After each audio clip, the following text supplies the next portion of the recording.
Selamat pagi, selamat siang, selamat sore, selamat malam. Saya Andreas Giragung Wicaksono, nomor mahasiswa 1603222681. Kali ini saya akan mencoba menjawab soal ujian dari Ibu Diah Widyastuti, SEMSI, tentang analisis data multivariat. Nah, nomor satu adalah jelaskan mengapa penting untuk memastikan bahwa kita memiliki data yang bagus untuk bisa dilakukan pengolahan data dan menghasilkan rekomendasi. Nah, kenapa kita harus punya data yang bagus? Data yang bagus adalah cikal bakal penelitian yang valid, dan data yang bagus juga kita bisa mengolah datanya lewat alat-alat tertentu seperti contohnya SPSS. Kenapa datanya harus bagus? Karena data kalau tidak bagus kita tidak bisa mengidentifikasi data tersebut, apakah data ini valid atau tidak. Lalu, tahapan apa saja yang kita lakukan untuk memastikan kesasihan sekelompok data yang kita miliki? Nah, sebelum melakukan penyebaran kuesioner untuk mendapatkan data, kita harus melakukan uji reliabilitas. Nah, uji reliabilitas adalah suatu kuesioner dikatakan reliable jika seseorang yang menjawab dengan konsisten atau handal. Lalu uji validitas.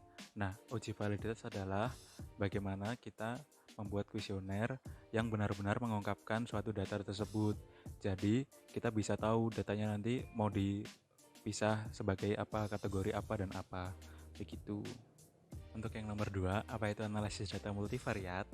Nah, analisis data multivariat adalah bagaimana kita menganalisis data dengan variabel lebih dari satu, maupun yang terikat maupun yang bebas. Nah, untuk teknik-tekniknya atau jenis-jenisnya, yaitu ada regresi, itu regresi logistik, diskriminan, conjoin, canonical, dan MANOVA. Nah, untuk yang dengan variabel lebih dari satu, itu ada multilinear regression atau regresi linear berganda, multidiskriminan analysis atau analisis diskriminan berganda, multiple logit regression atau multiple logistic regression. Lalu ada MANOVA, yaitu multivariate analysis of variance. Lalu ada conjoint analysis atau analisis conjoint, dan juga ada korelasi canonical. Nah, untuk teknik interpendensian analisis multivariat itu ada beberapa jenis. Yang nomor satu adalah analisis faktor, lalu analisis cluster, lalu analisis koresponden, dan analisis skala multidimensional. Untuk yang nomor 3, karena banyak sekali Bu, mohon maaf saya harus baca. Jadi ini tidak apa-apa kalau misalnya mengurangi kekreatifan saya. Nanti akan saya tampilkan beberapa mungkin cuplikan video tentang penjelasannya. Oke, langsung saja. Uji beda t-test. Nah, apa sih itu uji beda t-test? Nah, uji beda t-test itu digunakan untuk menentukan apakah dua sampel yang tidak berhubungan memiliki nilai rata-rata yang berbeda. Uji beda t-test ini dilakukan dengan cara membandingkan perbedaan antara dua nilai rata-rata dengan standar error dari perbedaan rata-rata dua sampel. Atau secara khusus, rumusnya dapat ditulis sebagai berikut.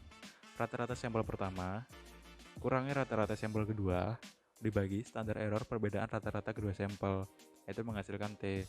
Nah, standar error perbedaan dalam hal nilai rata-rata terdistribusi secara normal. Tujuan uji beda t-test untuk membandingkan rata-rata dua grup yang tidak memiliki hubungan satu dengan yang lain. Apakah kedua grup tersebut mempunyai nilai rata-rata yang sama ataukah tidak secara signifikan. Lalu, untuk ANOVA adalah analysis of variance. Itu merupakan metode untuk menguji hubungan antara satu variabel skala metrik dengan satu atau lebih variabel independen atau skala non-metrik. Misalkan kita ingin mengetahui apakah pengalaman kerja sebelumnya dipengaruhi oleh jabatan atau job kategori. Hubungan antara satu variabel independen dengan satu variabel independen disebut one-way ANOVA. Pada kasus satu variabel dengan dependent metric dan dua atau tiga variabel independen kategorikal sering kita sebut two-ways ANOVA atau three-ways ANOVA. ANOVA digunakan untuk mengetahui pengaruh utama atau main effect dan pengaruh interaksi dari variabel independen kategorikal terhadap variabel dependent metric. Pengaruh utama atau main effect adalah pengaruh langsung variabel independen terhadap variabel dependent. Sedangkan pengaruh interaksi adalah pengaruh bersama atau joint effect dua atau lebih variabel dependent terhadap variabel dependent.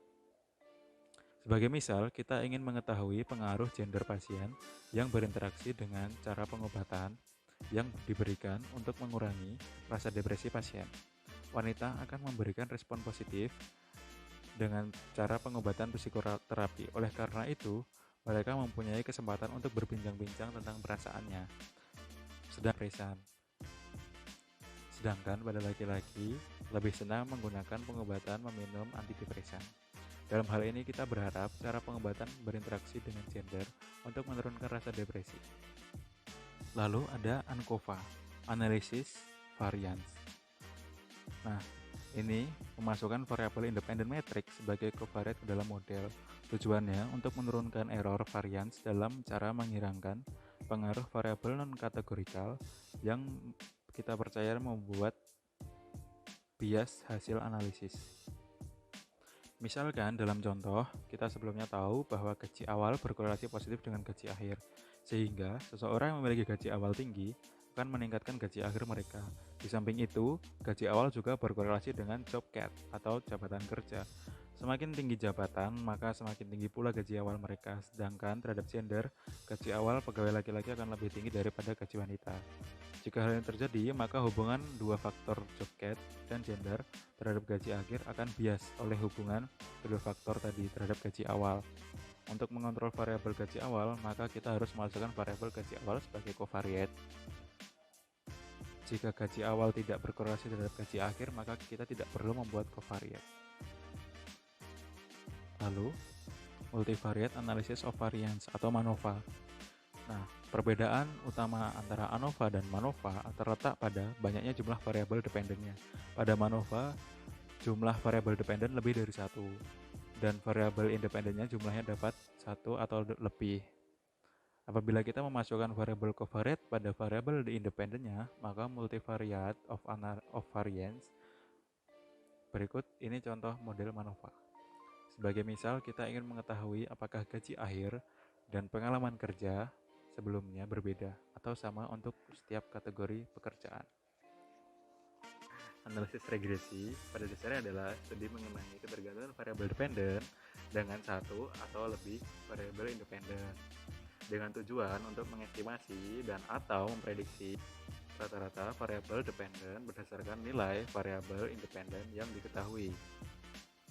Nah, penggunaannya saat pertama kali diperkenalkan oleh Sir Francis Galton tahun 1886, Galton menemukan adanya tendensi bahwa orang tua memiliki tubuh tinggi memiliki anak-anak yang tinggi pula, dan orang tua yang pendek memiliki anak-anak yang pendek pula. Kendati demikian, ia mengamati ada kecenderungan bahwa tinggi anak bergerak menuju rata-rata tinggi populasi secara keseluruhan. Dengan kata lain, ketinggian anak yang amat tinggi atau orang tua yang amat pendek cenderung bergerak ke arah rata-rata tinggi populasi. Inilah yang disebut hukum Galton mengenai regresi universal. Dalam bahasa Galton, ia menyebutnya sebagai regresi menuju mediokritas. Itu dulu dari saya, Bu. Semoga jawaban-jawaban saya memuaskan. Mohon maaf karena saya menonton terus karena bahasanya sangat susah. Terima kasih.